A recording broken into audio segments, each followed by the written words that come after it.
في البداية كده عايز أقول الله يكون في عون الجزائريين، لأن بعد كل نجاح للمغرب بنشوف حرقان في الجانب التاني. فأنت متخيل إن كل يوم نجاح وكل يوم أخبار جيدة جدا وكل يوم تألق على كل المستويات في المغرب، وكل يوم رسالة من الشعب المغربي الجميل العظيم: اتعلموا من المغرب بدل ما تحقد على المغرب. تعال في البداية بعد ما تضغط اللايك الجميل وتعمل سبسكرايب في القناة، تعال نتكلم على أول حاجة. الفيفا بيختار المغرب أول محطة لاستقبال مجسم كأس العالم للأندية 2025، وأول شوارع يمشي فيه كأس العالم هيبقى شوارع المغرب. وده الحقيقي وده الطبيعي وده العادي وده اللي احنا اتعودنا عليه. ويعني عقبال ما يرجع تاني كل الكؤوس العالم للأندية اللي اتنظمت في المغرب حاجة إنجاز، والجماهير المغربية ادت رسالة للجميع.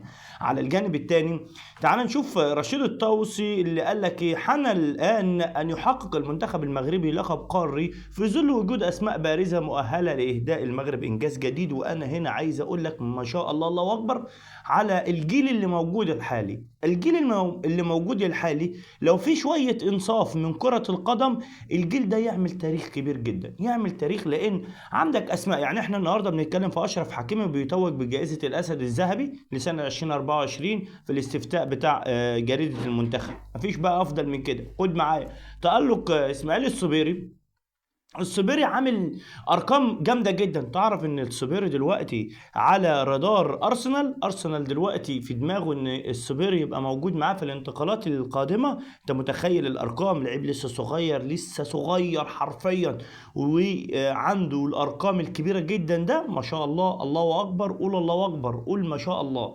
كمان على الجانب الثاني خلينا نتكلم، لو جينا اتكلمنا على المنتخب المغربي وارقامه، فما شاء الله عندك منتخب قادر على المنافسه. ومش بس عشان بطولة افريقيا القادمة في ارضه، لا، لو انت هتحسبها كده احسب ان تصفيات كأس افريقيا، رغم ان المنتخب المغربي كده كده مشارك في البطولة لانه البلد المنظم، عمل ايه اخر مباراتين مثلا؟ منهم مباراة 5-1 على الجابون خارج الديار، لانهم كانوا بيتكلموا ان المغرب مش هيعرف يكسب مباريات بره، فخرج بره كسب 5. ثم بعد كده 7 على لسوتو، لعب 6 مباريات، خد العلامة الكاملة، سجل 18 هدف. 18 هدف، سجل 18 هدف، سجل 26 هدف، سجل 26 هدف، عنده 18 نقطة من 6 مباريات، استقبل هدفين بس. رقم لو قاعد تكتبه كده ما تتخيلهوش. فأعتقد أن حان الآن تتويج المنتخب المغربي بكأس الأمم الأفريقية. وكمان حان الآن أن الجماهير المغربية اللي بتفرح للجميع، حان الآن نفرح معاها ببطولة حرفيا. ليه؟ لأن في شغل، في انضباط، في تركيز، في ناس محترمة، في ناس مركزة في حياتها، عكس الناس اللي هناك في الجزائر اللي باصين على كل حاجة في المغرب. فتحيا المغرب وشعبها. متنساش تعمل سبسكرايب للقناة. اخواتي وحبايبي، سلام.